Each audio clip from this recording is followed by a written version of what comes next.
Assalamualaikum warahmatullahi wabarakatuh. Halo anak-anak, apa kabar hari ini?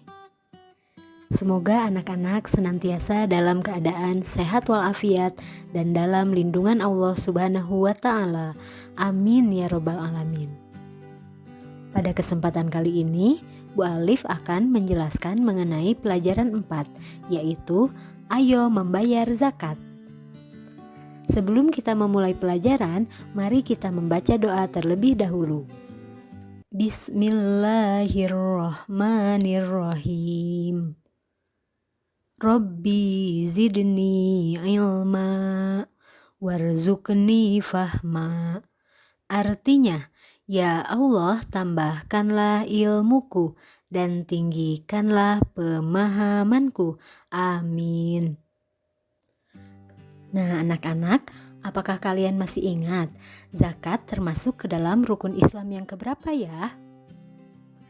Ya, zakat termasuk ke dalam rukun Islam yang ketiga. Yang pertama syahadat, yang kedua sholat, yang ketiga zakat, keempat puasa, dan kelima ibadah haji. Sebelum masuk ke materi, anak-anak harus mengetahui terlebih dahulu istilah-istilah yang ada di dalam zakat. Yang pertama ada yang disebut muzaki. Muzaki artinya adalah orang yang memberi zakat. Kemudian ada istilah mustahik. Mustahik adalah orang yang menerima zakat. Yang ketiga ada istilah nisab. Nisab itu artinya batas kepemilikan harta atau batas minimal harta. Kemudian ada yang disebut dengan haul, yaitu batas waktu kepemilikan harta. Misalnya sudah dimiliki selama berapa tahun, apakah 1 tahun, 2 tahun, dan lain sebagainya. Baik anak-anak, yang akan kita bahas pertama adalah mengenai pengertian zakat. Zakat secara bahasa berasal dari kata zaka, yang artinya bersih, suci, dan berkembang. Secara istilah, zakat adalah kadar harta tertentu yang wajib dikeluarkan kepada mustahik dengan beberapa syarat tertentu sesuai dengan syariat Islam. Nah, apa sih hukum zakat? Zakat hukumnya adalah fardu ain, yang artinya wajib untuk diri sendiri. Dalilnya terdapat di dalam Quran Surat Al-Baqarah ayat 43 yang berbunyi, A'udzubillahi minasyaitonirrajim wa aqimus sholata wa atuz zakah. Artinya, dan dirikanlah sholat dan tunaikanlah zakat. Nah, perintah zakat ini berulang di dalam Al-Quran sebanyak 32 kali. Maka begitu pentingnya zakat untuk ditunaikan. Kemudian selanjutnya, mustahik zakat. Masih ingat tidak tadi mustahik artinya apa ya? Ya, mustahik artinya orang yang berhak menerima zakat. Di dalam Quran Surat At-Taubah ayat 60, Allah menjelaskan mengenai siapa saja orang yang berhak menerima zakat. Arti dari Quran Surat At-Taubah ayat 60 ini adalah, sesungguhnya zakat-zakat itu hanyalah untuk orang-orang fakir, orang-orang miskin, pengurus-pengurus zakat, para mu'alaf yang dibujuk hatinya untuk memerdekakan budak, orang-orang yang berhutang untuk jalan Allah, dan untuk mereka yang sedang dalam perjalanan sebagai suatu ketetapan yang diwajibkan Allah. Dan Allah Maha Mengetahui lagi Maha Bijaksana. Jadi, mustahik zakat yang disebutkan di dalam Quran Surat At-Taubah ayat 60 ini jumlahnya ada 8. Mari kita bahas satu persatu. Yang pertama, ada yang disebut dengan fakir. Fakir maksudnya adalah orang yang tidak memiliki penghasilan sama sekali. Jadi fakir ini tidak punya pekerjaan, ya. Mereka tidak mempunyai penghasilan, maka disebut fakir. Yang kedua, ada yang disebut miskin. Kalau tadi fakir tidak memiliki pekerjaan sama sekali. Kalau miskin mempunyai pekerjaan namun tidak mencukupi untuk kebutuhannya. Kemudian yang ketiga, ada yang disebut dengan amil. Amil itu adalah petugas penerima dan pengelola zakat. Jadi ketika anak-anak membayar zakat, misalnya ke DKM, nah DKM tersebut disebut dengan amil. Kemudian yang keempat, mu'alaf.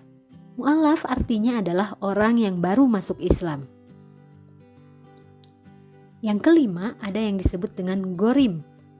Gorim artinya adalah orang yang berhutang atau mereka menyambung hidup tapi bukan dalam hal kemaksiatan. Kemudian yang keenam, ada yang disebut dengan rikob. Rikob ini artinya hamba sahaya atau orang yang belum merdeka atau budak yang harus dimerdekakan. Nah, kemudian yang ketujuh, ada yang disebut fisabilillah. Fisabilillah ini adalah orang yang berjuang di jalan Allah. Contohnya seperti guru yang mengajar di pelosok yang tidak dibayar, nah itu termasuk ke dalam fisabilillah. Atau orang yang sedang berjihad, ya itu juga termasuk ke dalam fisabilillah. Kemudian yang kedelapan, ada yang disebut dengan ibnu sabil. Ibnu sabil artinya adalah orang yang sedang dalam perjalanan atau biasa juga disebut dengan musafir. Nah, kemudian macam-macam zakat. Zakat terbagi menjadi dua. Ada zakat fitrah dan zakat mal. Yang akan kita bahas hari ini adalah zakat fitrah. Zakat fitrah artinya adalah zakat yang wajib dikeluarkan untuk membersihkan jiwa setiap muslim yang memiliki kelebihan harta dan dikeluarkan pada bulan Ramadan. Hukumnya adalah fardu ain, wajib untuk diri sendiri. Selanjutnya, kita akan membahas syarat wajib zakat. Syarat wajib zakat fitrah yang pertama adalah Islam. Jika orang tersebut beragama Islam, baik laki-laki maupun perempuan, baik anak-anak maupun dewasa, maka wajib membayar zakat fitrah. Kemudian, syarat yang kedua adalah berpenghasilan cukup. Kemudian bagaimana nih kalau anak-anak kan belum memiliki penghasilan? Nah, untuk anak-anak ditanggung oleh orang tua. Nah, syarat wajib yang ketiga adalah masih hidup. Jadi orang Islam tersebut masih hidup sampai akhir Ramadan, ya, selama di bulan Ramadan masih hidup. Kemudian selanjutnya, apa sih yang dikeluarkan untuk membayar zakat fitrah? Nah, harta benda yang dikeluarkan berupa makanan pokok. Bisa beras, jika kita makanan pokoknya beras. Atau jika makanan pokoknya kurma, boleh kurma. Atau jika makanan pokoknya gandum, boleh juga gandum. Atau seperti orang di Cirende misalnya ya, anak-anak makannya sagu, berarti bayar zakatnya menggunakan sagu. Berapa jumlah yang harus dikeluarkan? Nah, jumlahnya sebanyak 1 sok atau 3,1 liter atau 2,5 kilogram. Ya, jadi 1 sok itu setara dengan 3,1 liter, setara juga dengan 2,5 kilogram. Selanjutnya, boleh tidak jika zakat ini dibayarkan dengan uang? Nah, boleh asal setara dengan jumlah makanan pokok sebanyak 2,5 kg atau 3,1 liter. Nah, kapan waktu untuk membayar zakat fitrah? Ada 3 waktu. Ada waktu yang diperbolehkan, ada waktu yang wajib, dan ada waktu yang afdol. Yang pertama yang diperbolehkan. Waktunya adalah pada saat awal bulan Ramadan sampai dengan akhir bulan Ramadan. Nah, itu disebut waktu yang diperbolehkan. Kemudian yang kedua, ada waktu yang wajib. Nah, disebut waktu yang wajib itu jika kita membayar sejak terbenamnya matahari ya di akhir bulan Ramadan. Jadi pada saat malam takbiran. Nah, itu. Yang ketiga, waktu yang lebih baik atau yang afdol itu sesudah sholat subuh sebelum pergi sholat id.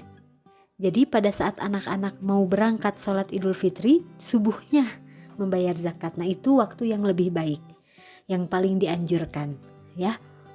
Namun jikalau anak-anak khawatir lupa, boleh pada saat bulan Ramadan di pertengahan boleh ya, atau pada saat malam takbiran juga boleh. Nah, yang lebih baiknya pada saat sesudah sholat subuh sebelum pergi sholat id ya, begitu. Jadi yang penting anak-anak itu membayarnya pada saat bulan Ramadan. Karena kalau anak-anak membayar sesudah sholat Idul Fitri, maka bukan lagi zakat fitrah, melainkan termasuk ke dalam sodakoh. Ya, jadi kalau anak-anak membayarnya sesudah sholat id, berarti bukan zakat fitrah, melainkan sodakoh atau sedekah. Nah, sekarang kita lihat contoh tentang zakat fitrah. Nah, materi diskusinya di sini, Pak Somad memiliki 4 orang anak. Anak tertuanya duduk di bangku kelas 7 SMP. Dan 3 adiknya masih duduk di bangku SD. Pada bulan Ramadan yang akan datang, Pak Somad dan keluarganya bermaksud membayar zakat fitrah kepada amil zakat di masjid terdekat. Namun, anak tertua Pak Somad ingin membayar zakat fitrah di sekolah saja. Nah, harga beras sekarang di pasar adalah Rp8.000 per liter. Untuk urusan zakat fitrah, Pak Somad mempercayakan kepadanya. Namun, Pak Somad kesulitan menghitung berapa jumlah uang atau beras yang akan mereka bayarkan. Nah, sekarang coba anak-anak bantu Pak Somad untuk menghitung berapa liter beras yang harus mereka bayarkan untuk zakat fitrah seluruh keluarganya. Kemudian, berapa rupiah yang dibayarkan anak tertua Pak Somad untuk membayar zakat fitrah di sekolah. Juga jangan lupa hitung berapa rupiah untuk zakat fitrah seluruh keluarga. Baik, kita jawab satu persatu. Yang pertama, berapa liter beras yang harus dibayarkan oleh Pak Somad untuk seluruh keluarganya? Anak-anak masih ingat tidak? Tadi besar zakat fitrah itu berapa liter? Ya, betul sekali, 3,1 liter. Nah, sekarang jumlah anggota keluarga Pak Somad ada berapa? Betul, Pak Somad memiliki 4 orang anak. Berarti dengan Pak Somad totalnya adalah 5 orang. Tinggal kita kalikan, 5 dikali 3,1 liter. Jadi yang harus dikeluarkan oleh Pak Somad adalah 15,5 liter. Begitu ya cara menghitungnya. Kemudian pertanyaan yang kedua, berapa rupiah yang harus dibayarkan anak tertua Pak Somad untuk membayar zakat fitrah di sekolah? Nah, untuk 1 orang berarti tinggal dikalikan 3,1 liter dikalikan dengan harga beras yang berlaku saat ini di pasar.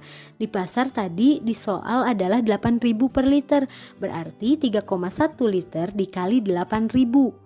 Jadi totalnya adalah Rp24.800 yang harus dibayarkan oleh anak Pak Somad yang berada di SMP. Nah, kemudian yang ketiga, berapa rupiah untuk zakat seluruh keluarga? Berarti tinggal dihitung semuanya. Tadi totalnya adalah satu keluarga itu 15,5 liter. Tinggal dikalikan dengan harga berasnya. Berarti 15,5 liter dikalikan 8.000. Jadi totalnya adalah 124.000.